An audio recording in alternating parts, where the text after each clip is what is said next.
శ్రీమాత్రే నమః, శ్రీ గురుభ్యో నమః. నేను మీ గుండెపూడి శివసుధీర్ శర్మ. ఇప్పుడు మనకి 4 నవరాత్రులు వస్తాయి. ఈ 4 నవరాత్రులలో చైత్రశుద్ధ పాడ్యమి నుంచి చైత్రశుద్ధ నవమి వరకు వసంత నవరాత్రులు. సాక్షాత్ లలితా పరమేశ్వరి అమ్మవారిని మనం ప్రసన్నం చేసుకోవడం కోసం చేసేటువంటి నవరాత్రులు. అలాగే మాఘశుద్ధ పాడ్యమి నుంచి మాఘశుద్ధ నవమి వరకు రాజశ్యామల నవరాత్రులు, అవే మాతంగి నవరాత్రులను కూడా పిలుస్తూ ఉంటారు. మనకు కావలసినటువంటి రాజ్యాధికారం, ఉన్నత విద్య, ఉన్నత ఉద్యోగం కోసం చేసుకునేటువంటి నవరాత్రులే రాజశ్యామల నవరాత్రులు. ఇక ఆషాఢ శుద్ధ పాడ్యం నుంచి ఆషాఢ శుద్ధ నవమి వరకు వచ్చేటువంటి నవరాత్రులే వారాహి నవరాత్రులు. వారాహి అంటే ఇటీవల కాలంలో చాలా చాలా ప్రాచుర్యంలో ఉన్నటువంటి అమ్మవారు.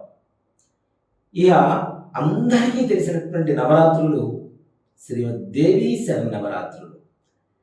శరన్నవరాత్రులు అంటే శరదృతువులో వస్తుంది కాబట్టి ఈ నవరాత్రి, అందుకని ఈ నవరాత్రికి శరన్నవరాత్రులు అనేటువంటి పేరు వచ్చింది.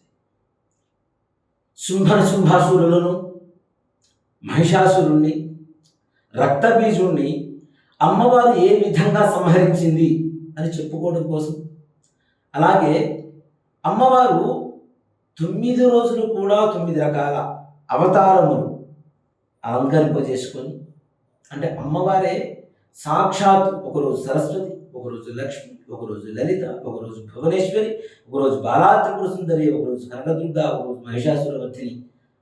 ఈ విధంగా అనేక రకాలుగా అమ్మవారు శక్తిగా ఆవిర్భవించి అన్ని శక్తులు కలిపి చిట్ట చివరి రోజున మహర్నవమి రోజున మహిషాసుర మర్దన చేసింది. అంటే మహిషాసురుడిని సంహరింపజేసింది.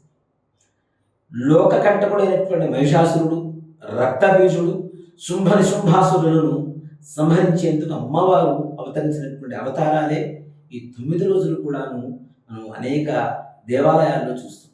ఆయా ప్రాంత ఆచారాలను బట్టి శ్రీశైలంలో ఒక రకంగా, విజయవాడలో ఇంకొక రకంగా, అలాగే మనకి దగ్గరగా ఉండేటువంటి దేవాలయాల్లో కూడాను అనేక రకరకాలుగా అమ్మవారి అవతారాలను, అలంకారాలను చూస్తూ మనం మైమర్చిపోతూ ఉంటాం. ముఖ్యంగా ఒక శ్లోకం ఉంది, ప్రథమం శైలపుత్రేచి, ద్వితీయం బ్రహ్మచారిణి, తృతీయం చంద్రఘంటేతి, పుష్పాండేతి చతుర్థకం, పంచమం స్కందమాతేతి, సశ్యే కాత్యాయనీతి చ, సప్తమం కాళరాత్రం చ, మహాగౌరీ చ అష్టకం, నవమం సిద్ధిదా ప్రోక్త, నవదుర్గా ప్రకీర్తితాః. ఈ శ్లోకాన్ని ఆధారంగా తీసుకుంటే మనకు నవదుర్గలు అని చెప్పి 9 రకాల దుర్గాదేవి అవతారాలు ఉన్నాయి. అదే మొట్టమొదటిది శైలపుత్రి. మనం ఈ నవరాత్రుల్లో 1వ రోజున చూడండి, ఏ దేవాలయంలో అయినా సరే సాక్షాత్ శ్రీ బాలా త్రిపుర సుందరి అమ్మవారిని పూజిస్తూ ఉంటాం. బాలా త్రిపుర సుందరి అమ్మవారు అంటే చిన్న పిల్ల, చిన్న పాపలాగా. అంటే అందుకనే నిజబాల పూజ అనేటువంటి పూజా విధానం కూడా మనకు ప్రాచుర్యంలో ఉంది.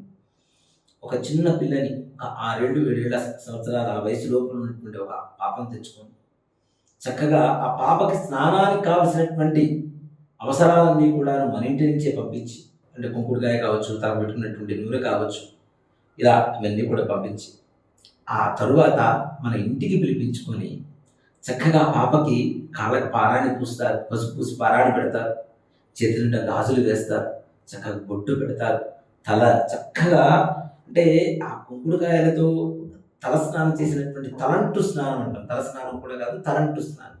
తలంటు స్నానం చేసినటువంటి ఆ పురులు చక్కగా జడ వేసి చక్కటి పూలు పెట్టి ఆ అమ్మాయికి సాక్షాత్ బాలా త్రిపుర సుందరి స్వరూపంగా అమ్మవారికి వస్త్ర సమర్పణ చేసుకొని, కొన్ని దేవాలయాల్లో అయితే ఆయా భక్తులు కూడా ఆ నిజబాలకి, అంటే చిన్న పాపకి అందరూ కూడా నమస్కారం చేసి ఆవిడే బాలా త్రిపుర సుందరి ఆ అమ్మాయి రూపంలోనే వచ్చిందని చెప్పి ఆ అమ్మాయి దగ్గర ఆశీర్వచనం తీసుకోవడం కూడా ఒక ఆనవాయితీగా వస్తుంది. అలాగే కొన్ని ఆచారాలలో ప్రతిరోజు బాలా పూజ చేస్తూ ఉంటారు. అంటే ప్రతిరోజు ఒక పాపని చిన్న పాపను తీసుకురావడం, చక్కగా ఈ విధంగానే పూజ చేయడం. అలాగే నవరాత్రులలో ముఖ్యంగా చేయవలసింది సువాసిని పూజ. సువాసిని అంటే చాలామంది సుహాసిని అంటారు. సుహాసిని అంటే సుహసము కలిగినటువంటిది, మంచిగా నవ్వు కలిగినటువంటిది అని అర్థం. సువాసిని అంటే ముఖ్యంగా అంటే ముత్తైదుకు ఉండవలసినటువంటి లక్షణాలు, స్త్రీకి ఉండవలసినటువంటి సంపూర్ణమైనటువంటి లక్షణాలు ఏవైతే ఉంటాయో, అత్తమామల్ని ప్రేమగా చూసుకోవడం, అందరికంటే ముందు లేవటం, భర్తని ప్రేమగా అనురాగంగా చూసుకోవటం, ఇంట్లో ఎవరికి ఏ రకమైనటువంటి సౌకర్యాలు కావాలో సమకూర్చడం, ఇంట్లో నిత్యం కూడాను ఆధ్యాత్మిక స్థితిలో మునిగిపోయి ఉండడం, దైవారాధన, ప్రతి ఒక్కరితో కూడాను మన్ననలు పొందడం. అరే ఇంత మంచి అమ్మాయి కోడలుగా వస్తే ఎంత బాగుంటుందిరా అనుకునేటువంటి ఆదర్శప్రాయంగా ఉండేటువంటి ఒక ఇల్లాలు, అంటే ఇల్లాలుగా ఉంటే ఏ విధంగా ఉంటుందో అలాంటి వాళ్ళని సువాసినులు అంటారు. అలాంటి వారికి ప్రతి నిత్యం కూడా ఈ నవరాత్రుల్లో పూజ చేసుకోవచ్చు. అలా చేస్తే చాలా విశేషమైనటువంటి అమ్మవారు సువాసిని రూపంలో సాక్షాత్ సువాసిన్యర్చన ప్రీత శోభన శుద్ధమానస అని చెప్పి లలితా సహస్రనామంలో మనకి శ్లోకం కూడా వస్తుంటుంది. అంటే సువాసిన్యర్చన ప్రీత, సువాసనుల చేత అర్చన చేయించుకోవడానికి ఇష్టపడేటువంటి శక్తిగా, సువాసనులంటే ఇష్టంగా ఉండేటువంటి శక్తి కాబట్టి అమ్మవారికి ఈ దసరా నవరాత్రులు ప్రతిరోజు కూడా బాలా పూజ, అలాగే సువాసిని పూజ. మరి ప్రతిరోజు వాళ్ళందరికీ వస్త్రాలు పెట్టాలంటే మా వల్ల అవుతుందా? అంతంత డబ్బు ఖర్చు పెట్టగలుగుతామంటే మీకు శక్తి కలిగినంత, అంతేకాని పట్టు చీరలు తీసుకురండి, పట్టు లంగాలు తీసుకురండి, అన్ని పట్టు పావడాలు తీసుకురండి అని చెప్పి శాస్త్రంలో ఎక్కడ చెప్పడంలా, మన శక్తికి తగ్గట్టుగా ఒక వస్త్రం, చిన్న బ్లౌజ్ పీస్ ఇవ్వండి, రేపు గుడ్డ ఆనందంగా తీసుకోదామని ఇస్తే అమ్మవారు. కాబట్టి ప్రతిరోజు సువాసిని పూజ చేయడం అనేది కూడా చాలా విశేషం. పైగా మిమ్మల్ని ఎవరన్నా సువాసిని పూజకి ఆహ్వానిస్తే తప్పనిసరిగా వెళ్ళండి. ఎందుకంటే అమ్మవారు మీలో నిమిడీకృతమై ఉండడానికి ఒక మంచి సదావకాశంగా చెప్పుకోవచ్చు. మీలో అమ్మవారు నిమగ్నమై ఉంటుంది. సువాసిని పూజ చేసేటప్పుడు అమ్మవారు సాక్షాత్ మీలో కూర్చుంటుంది, అలా ఆశీనురాలై ఉంటుంది. కాబట్టి అమ్మవారు మనలో నింపుకోవడం అనేది ఎంత అదృష్టకరమైనటువంటి విషయం. కాబట్టి ఎవ్వరు కూడాను సువాసిని పూజకి పిలిస్తే నిరాకరించకుండా తప్పనిసరిగా అవకాశం చూసుకుని వెళ్ళి చక్కగా వారు ఇచ్చేటువంటి ఆ తాంబూలం కావచ్చు, పసుపుంకాలు కావచ్చు తీసుకుని రండి. అది మీరు తీసుకోవడం ద్వారా మీ పిల్లలు అడుగుతారు, ఇవి ఎందుకు పెట్టారమ్మా, ఏంటమ్మా అని. పిల్లలకు చెప్పండి. వారు భవిష్యత్ తరాలలో ఓహో దసరా వస్తే ఇలా పూజ చేయాలి, ఇలా సువాసనలు పూజ చేయాలి, ఇలా బాలలుగా పూజ చేయాలి అనేటువంటి ఒక విధానాన్ని మనం, మన సంప్రదాయాన్ని, మన ధర్మాన్ని, మన పద్ధతిని కూడా పిల్లలకి భవిష్యత్ కాలంలో తెలిసేలా చేయడానికి ఒక సదవకాశం, సువర్ణమైనటువంటి అవకాశం. కాబట్టి ఎవరు కూడా నిరాకరించకుండా వెళ్ళండి. ఇక అలంకారాల విషయానికి వస్తే మొట్టమొదటి రోజు బాలా త్రిపుర సుందరి, ఇందాక చెప్పుకున్నట్టుగా చిన్న పాపకు పూజ చేస్తాం. అలాగే అమ్మవారికి కూడాను మనకి పాయసం చేస్తుంటారు. అన్నం ఎలా ఉంటుంది అంటే కట్టు పొంగలి అంటారు. దాన్ని ఇప్పుడు వాడు భాషలో కట్టె పొంగలి అని పిలుస్తున్నాం. కట్టు పొంగలి అనేటువంటి నివేదన చేయడం ద్వారా అమ్మవారి అనుగ్రహం కలుగుతుంది. మరి మేము నివేదన చేయలేము అంటారా? ఇవన్నీ కావు. కనీసం పెసరపప్పు, పానకం.